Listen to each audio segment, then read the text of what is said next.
Hello everyone, and welcome to episode 42 of Bardic Quest, the show where a group of British trained actors tell fantastical, improvised stories through the medium of Dungeons and Dragons. Just a reminder, we are without Annina and Isaac this session, and if you've caught up on last week's episode, you'll know that that has resulted in some rather disastrous consequences. But we are hoping that they will both be back with us within a few episodes' time. But currently they're busy working on theatre shows and the like. But before we get into it, I do want to give a quick shout out to the legend that is James Webster, who is the artist behind the backdrops that are featuring on the show, and indeed the opening credits sequence as well. And all he asked in return for us using it was that we, of course, credit him, which we are happy to do, of course. So show your support to him. Head on over to patreon.com/JamesRPGArt. It's really, really good artwork, as you've seen, no doubt, and really good for that additional immersion, particularly if you're doing online sessions like we do. So, yes, thank you again, James, for allowing us to use your artwork. We're very, very grateful. So, without further ado, let us get into this week's episode of Bardic Quest.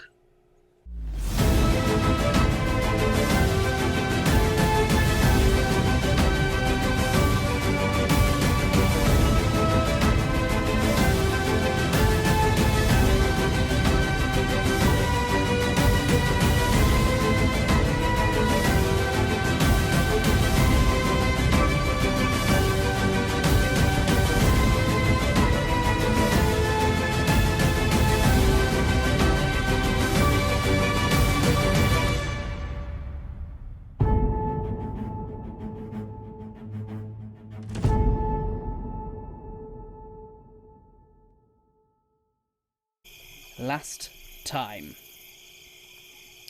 Sergei and Johann went face to face with rather grotesque creatures that were hunting them in the night whilst they were resting up for camp. These creatures, foul in visage, covered in gore and blood, with a frenzy for meat, charged into the camp and attacked Sergei and Johann with tooth and claw, ripping flesh from their bodies, and despite their best efforts to overcome these foul creatures, they were bested as these monstrosities fed upon their flesh. So, this is going to be somewhat of a different episode today. Ollie, I'd like you to please take a step outside of this video room. So I'm going to set up a little breakout room for you to just chill in for a few minutes. Okay? James, Hi, Ollie. You stay with me, James. Okay. I don't feel safe. No, James, don't let him give you sweets. But the bonbons, they look so nice. Be safe, Jim. Be safe. Okay. Oh, God. Here we go.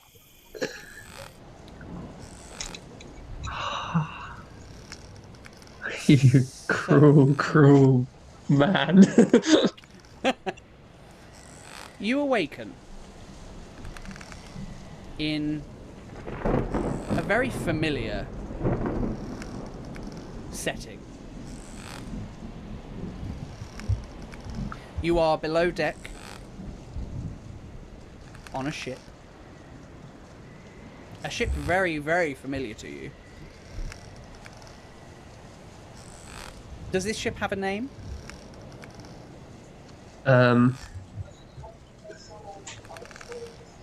The Fragile Parrot.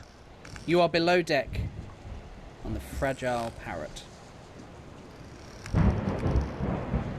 It's very windy outside. There's rain splashing into the sea outside. And you are just swinging back and forth on your hammock.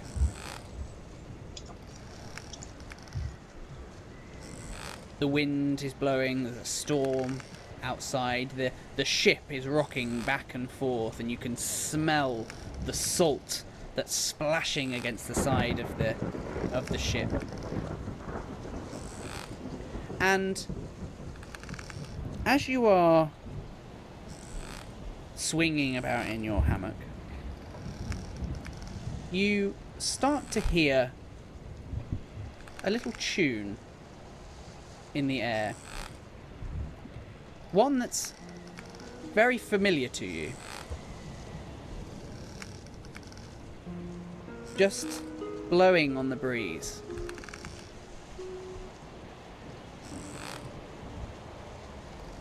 Is there anyone else around? Well, it's funny you should ask. Because as you look across the cabin, you can see another hammock just swinging in the breeze.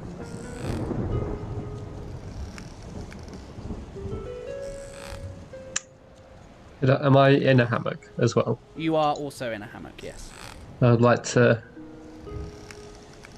sit up and slide out. Check myself over, see if I'm bloody or anything, or... You are as clean as Sergei would be. Let's put it. So not clean at all. But certainly not bloody. Okay. That's for sure. And it's just this other hammock that I can see. Just another hammock, just swinging. You kind of get a feeling that this is where the music is coming from. Oh boy, I'm sure it is.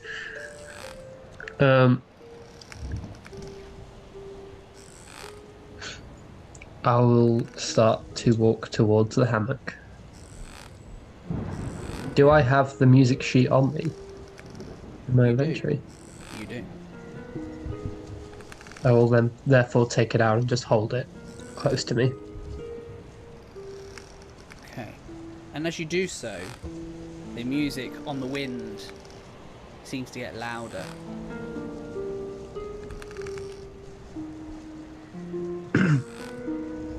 And I'll keep heading up to the hammock, maybe a little bit cautiously, maybe even trying to stealth my way up to it. If there's any shadows or barrels I can kind of creep behind, not as in a way where I'm super hiding, but in a kind of sheepish and cowardly way. Mm-hmm. So you creep towards it. Give me a stealth check, please. Ooh. That will be a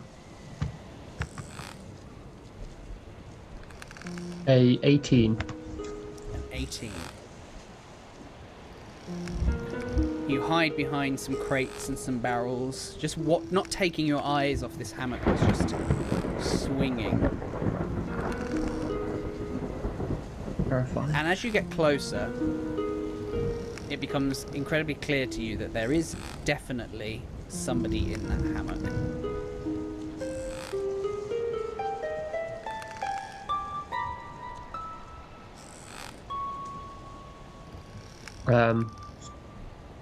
I'll kind of go and stand near it. I suppose I can't really see up and over into it because of my small height. Mm-hmm. Well, it's not a particularly high hammock.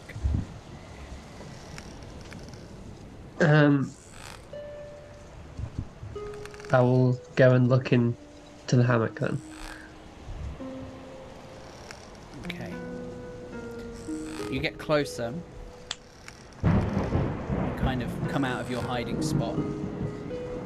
Try and look up and over into the hammock. And you can see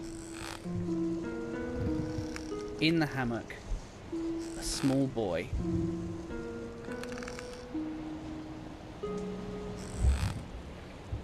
Very pale. Perfectly still.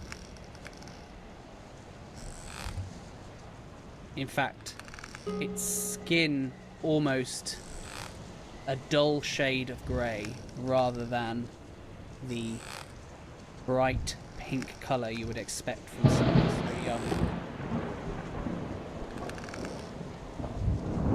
Is he breathing? No.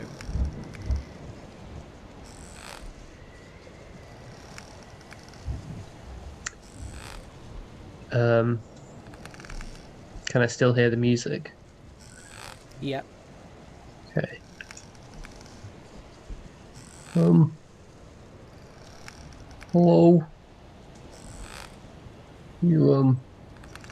You probably don't know who I am, but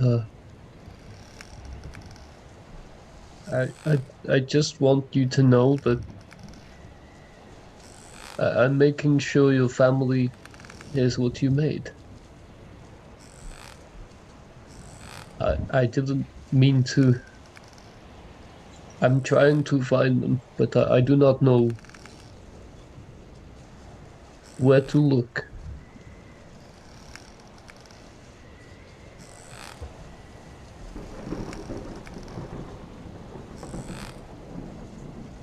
I am sorry for what happened.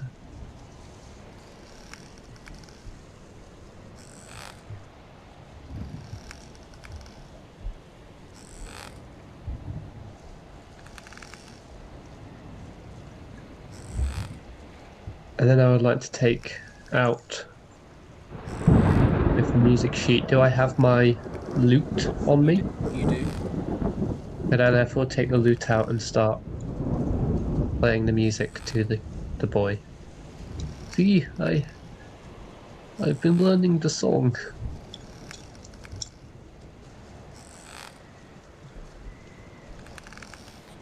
You start playing the music, and the more notes you play, it seems the more violent the storm gets outside. The rain gets heavier.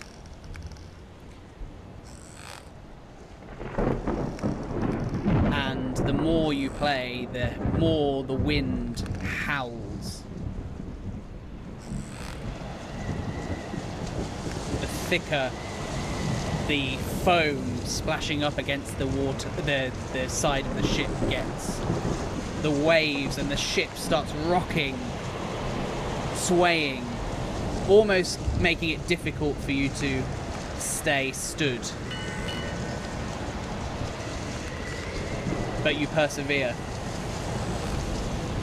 playing more and more as the violent storm builds.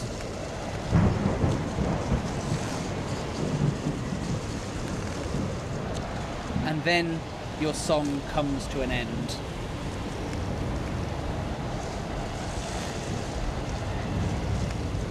But the storm doesn't abate. And you have a real uncomfortable feeling.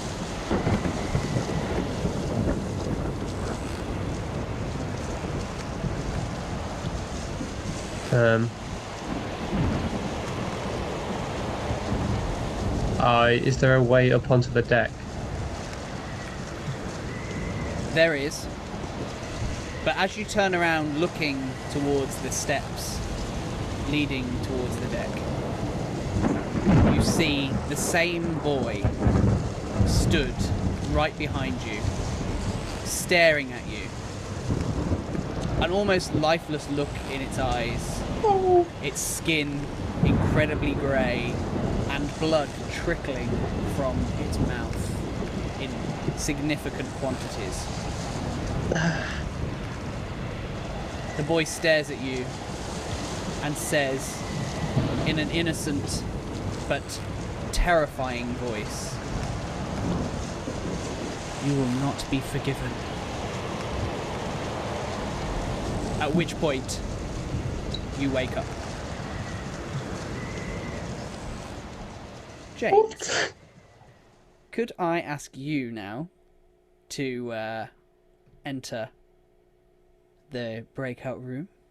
Yeah. I'm about to call Ollie in. Okay. Goodbye, Wayne. Goodbye. Hello, Ollie. Hi. You wake up.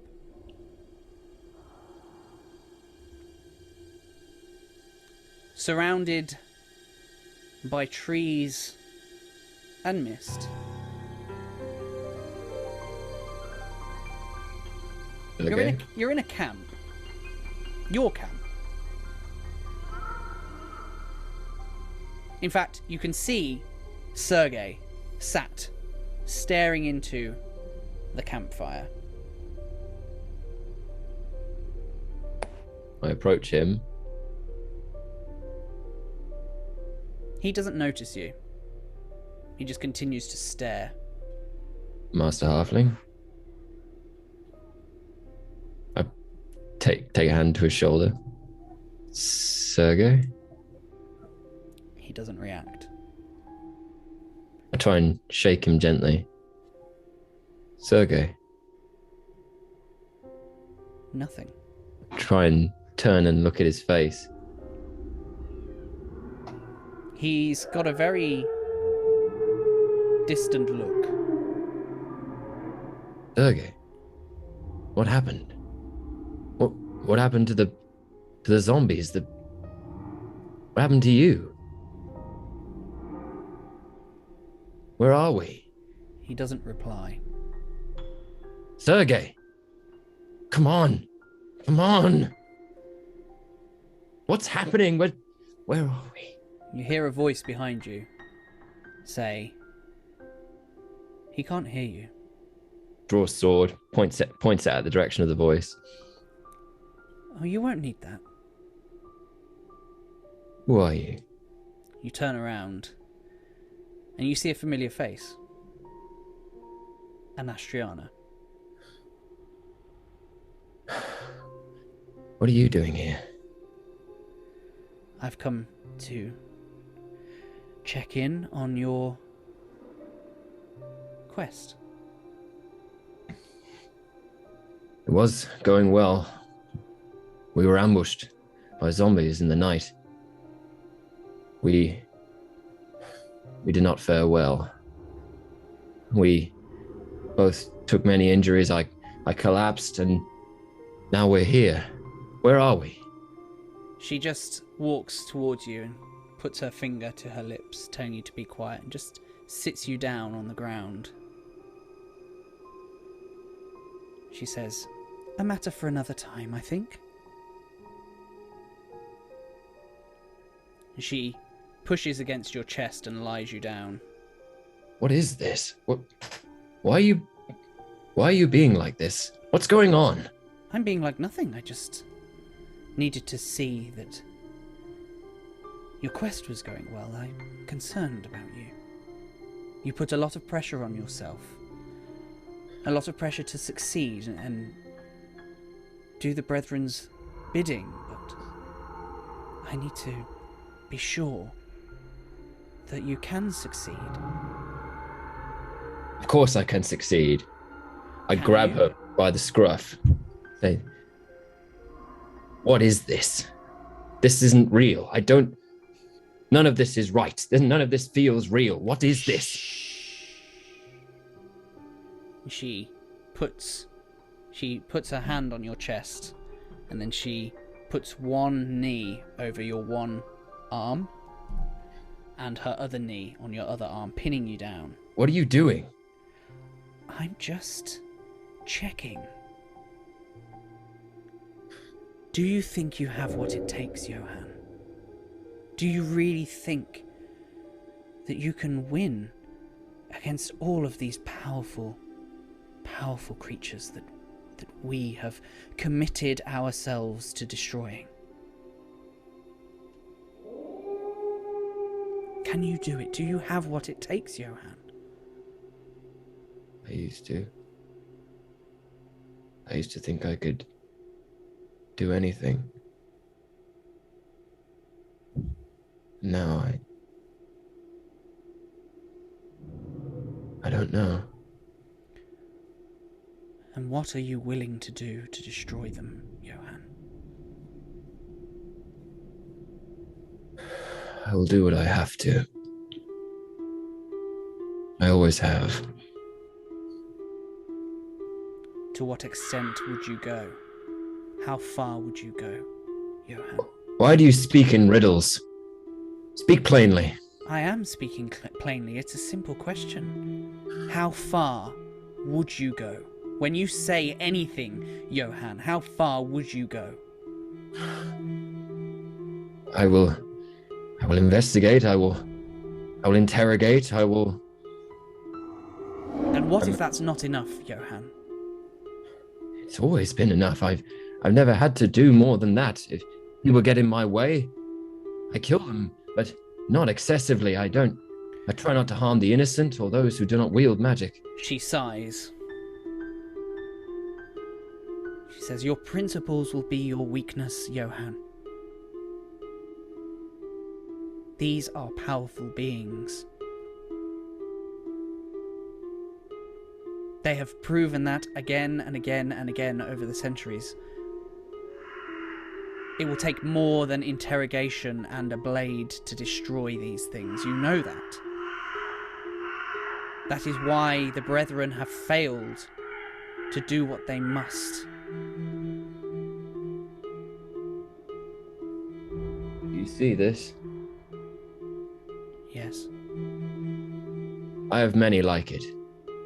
I have failed many times. I have been beaten many times. Many times my principles have led me into situations where I felt I could not escape. I've almost died many times, but it has not stopped me. Not yet, nor the Brethren. You are not yourself, Anestriana. The sister I knew would not talk in such a manner. She believed in herself as I believe in myself, and we believe in the Brethren. And I believe. I'm just saying, perhaps if we really want to succeed and free ourselves and our offspring, our families, our descendants, all of them, if we want to free them of having to go through this same life that we have, if we really want better for them, perhaps we need to take things in a direction that the Brethren haven't taken them before. Perhaps we can't do this the way we've always done it. Perhaps it is an endless cycle, as has been proven again and again and again. Perhaps something will present itself, an opportunity to present itself. I just don't want you to miss that opportunity, Johann. What must I do? Whatever it takes.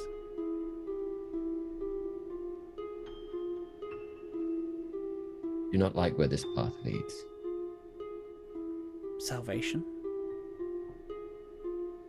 Does not feel like salvation. Well, perhaps we need to go where others dare not tread.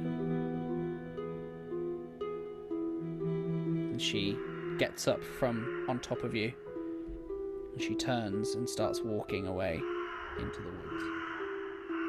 Wait, where are you going? She stops and turns. Wherever it takes. But if you stayed, we could fight the Red Wizard together. Here's your trial, not mine. And she turns and walks into the darkness. At which point, Johann, you awaken. Allow me just to bring James back in. Hi. Just, Sorry, Ollie. just need to check something. Have you also been handed some trauma? Yeah. I think I was in the upside down for a bit there. Me too. That was chilling. The two of you awaken. It's nighttime. You are sat or lying next to a campfire, bandaged. Both of you. And a young elf woman sat near a campfire, poking into the flames with a stick. She looks over to you and she says, "Ah, you're awake. Tymora's blessing be upon you that I arrived when I did." I look over at Sergei. Good morning.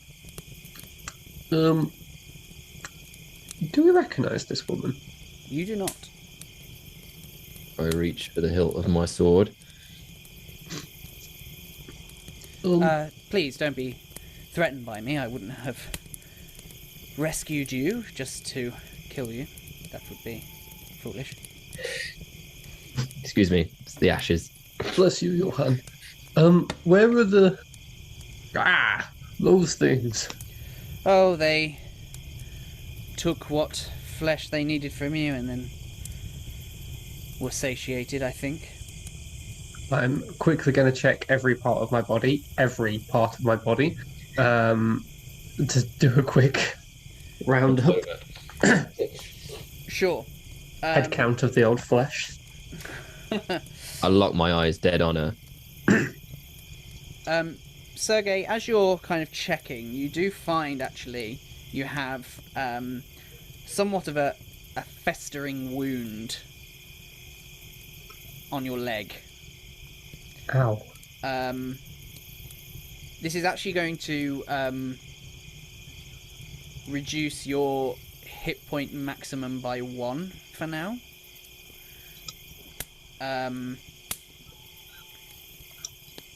But it's pretty horrible looking. It's a bit pussy in places. Johann, as you sort of move to kind of stare her down almost, you do feel a real massive wincing of pain. You suspect you've got some sort of internal injury now. Which means that really, if you're going to do anything strenuous now, you're going to need to make a saving throw for the time being. And if you fail that, then basically what you're attempting to do isn't going to be successful. I try to look as threatening as I can whilst in this state.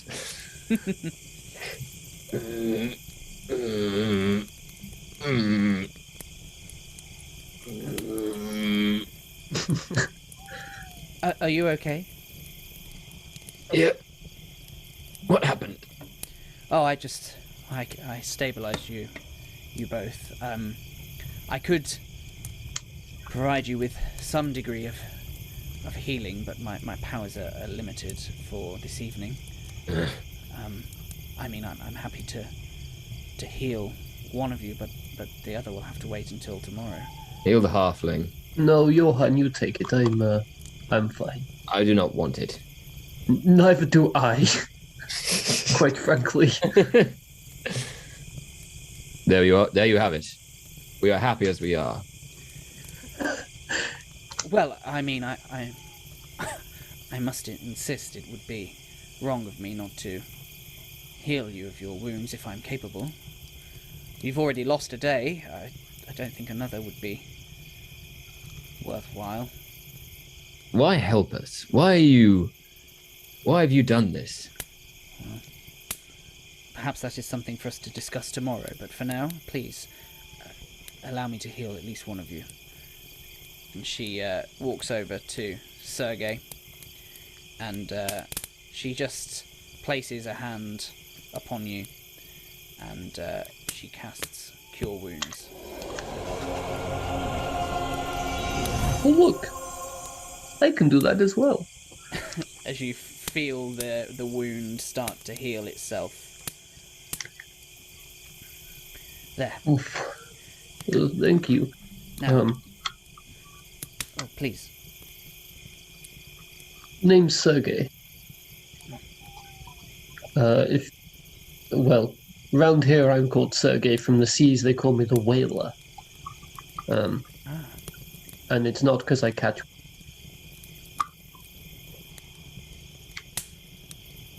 It's not because you what, sorry? Catch whales. I'm not a whaler, as in like a whaling. It's because I sing. I sing. I wail. I see. Well, please, for now, just rest. We can talk more in the morning. And she kind of lays you both down, and continues poking into the fire with her stick, which I think is an ideal place to end this episode.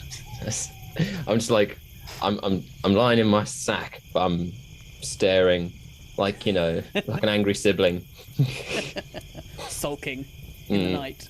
It's kind of like, you're finally awake. All right, fantastic. Thank you as always, of course, for tuning in. And don't forget to leave a rating review on your podcatcher of choice, or if you're watching us on YouTube, please subscribe and like if you haven't done so already. And of course, leave a comment. Let us know what you think. Lots has been revealed in this episode already, so I'm sure the theories will be aplenty, and I'd love to hear them. So, thank you very much, as always, for tuning in, and we shall catch you guys next